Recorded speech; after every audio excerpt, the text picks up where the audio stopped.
जय माता दी दोस्तों, हर हर महादेव। स्वागत है आपका हमारी YouTube चैनल अभव्या वर्ल्ड में। दोस्तों, आज की इस वीडियो में हम आपके लिए भाद्रपद मास के शुक्ल पक्ष की तृतीया तिथि को मनाई जाने वाली हरतालिका तीज के व्रत कथा लेकर आए हैं।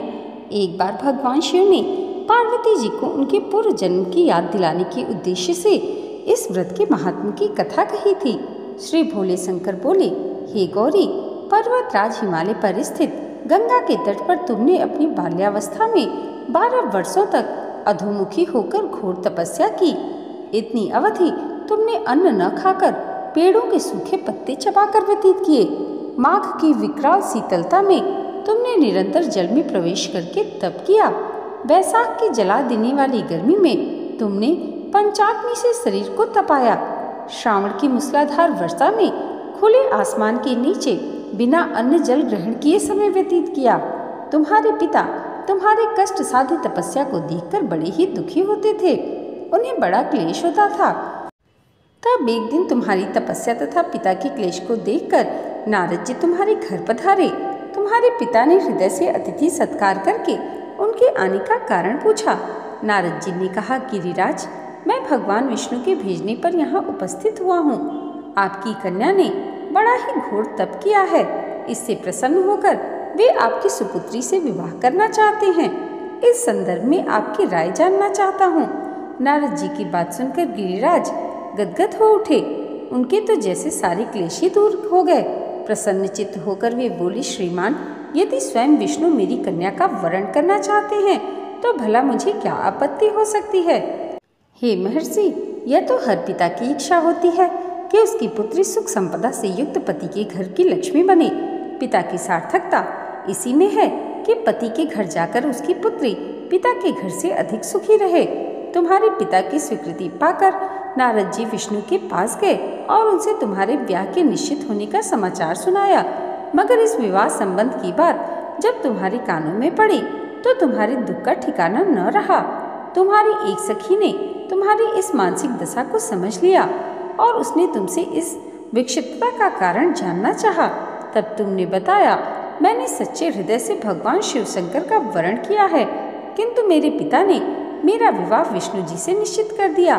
मैं विचित्र धर्म संकट में हूँ, अब क्या करूँ। प्राण छोड़ देने के अतिरिक्त अब कोई भी उपाय शेष नहीं बचा। तुम्हारी सखी बड़ी ही समझदार थी और सूझबूझ वाली भी थी। उसने कहा, सखी, प्राण त्यागने का इसमें कारण ही क्या है।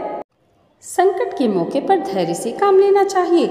नारी के जीवन की सार्थकता इसी में है कि पति रूप में हृदय से जिसे एक बार स्वीकार कर लिया, जीवन पर्यंत उसी से निर्वाह करें। सच्ची आस्था और एक निष्ठा के समक्ष तो ईश्वर को भी समर्पण करना पड़ता है। मैं तुम्हें घनघोर जंगल में ले चलती हूँ, जो साधना स्थली भी हो और जहाँ तुम्हारे पिता तुम्हें खोज भी ना पाए। वहाँ तुम साधना में लीन हो जाना। मुझे विश्वास है कि ईश्वर अवश्य ही तुम्हारी सहायता करेंगे। तुमने ऐसा ही किया। तुम्हारे पिता तुम्हें घर पर न पाकर अत्यंत दुखी तथा चिंतित हुए। वे सोचने लगे कि तुम जाने कहाँ चली गई। मैं विष्णु जी से उसका विवाह करने का प्रण कर चुका हूँ। यदि भगवान विष्णु बारात लेकर आएंगे और कन्या घर पर न हुई तो बड़ा ही अपमान होगा। मैं तो कहीं मुंह दिखाने योग्य भी नहीं रहूँगा। यही सब सोचकर गिरिराज ने जोर शोर से तुम्हारी खोज करवा दी। इधर तुम्हारी खोज होती रही और उधर तुम अपनी सखी के साथ नदी के तट पर एक गुफा में मेरी आराधना में लीन थी। भाद्रपद मास के शुक्ल पक्ष की तृतीया को हस्त नक्षत्र था। उस दिन तुमने रेत के शिवलिंग का निर्माण करके व्रत किया। रात भर मेरी स्तुति के गीत गाकर जागी। तुम्हारी इस कष्ट साध्य तपस्या के प्रभाव से मेरा आसन भी डोलने लगा। मेरी समाधि टूट गई। मैं तुरंत तुम्हारे समक्ष जा पहुंचा और तुम्हारी तपस्या से प्रसन्न होकर तुमसे वर मांगने के लिए कहा। तब अपनी तपस्या के फलस्वरूप मुझे अपने समक्ष पाकर तुमने कहा, मैं हृदय से आपको पति के रूप में वरण कर चुकी हूँ। यदि आप सचमुच मेरी तपस्या से प्रसन्न हैं, आप यहाँ पधारे हैं, तो मुझे अपनी अर्धांगिनी के रूप में स्वीकार कर लीजिए। तब मैं तथास्तु कहकर कैलाश पर्वत पर लौट आया। प्रातः होते ही तुमने पूजा की समस्त सामग्री को नदी में प्रवाहित करके अपनी सहेली सहित व्रत का पारणा किया।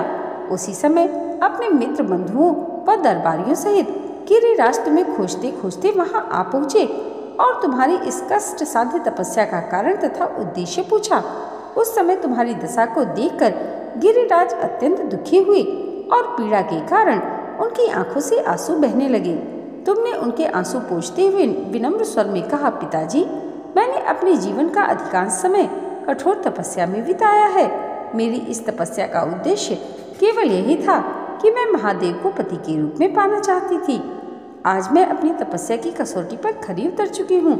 आप क्योंकि विष्णु जी से मेरा विवाह करने का निर्णय ले चुके थे, इसलिए मैं अपने आराध्य की खोज में घर छोड़कर चली गई। अब मैं आपके साथ इसी शर्त पर घर जाऊंगी कि आप मेरा विवाह विष्णु जी से न करके महादेव जी से करेंगे। गिरिराज मान गए और तुम्हें घर ले गए। कुछ समय बाद शास्त्रोक्त विधि विधान पूर्वक उन्होंने हम दोनों को विवाह सूत्र में बांध दिया। हे पार्वती, भाद्रपद की शुक्ल तृतीया को तुमने मेरी आराधना करके जो व्रत किया था, उसी के फलस्वरूप मेरा तुमसे विवाह हो सका। इसका महत्व यह है कि मैं इस व्रत को करने वाली कुंवारी कन्याओं को मनोवांछित फल देता हूँ। इसलिए सौभाग्य की इच्छा करने वाली प्रत्येक युवती को यह व्रत पूरी एक निष्ठा तथा आस्था से करना चाहिए। हर हर महादेव। दोस्तों, आज की वीडियो अगर आपको अच्छी लगी हो तो कमेंट बॉक्स में हर हर महादेव और जय माता पार्वती ज़रूर लिखिएगा और इसे लाइक और हमारे चैनल पर पहली बार आए हैं तो सब्सक्राइब करना मत भूलिएगा। भगवान भोलेनाथ और माता पार्वती की कृपा आप सबके जीवन पर सदैव ऐसे ही बनी रहे, इसी मंगल कामना के साथ मिलते हैं अगली वीडियो में। तब तक के लिए जय माता दी। हर हर महादेव।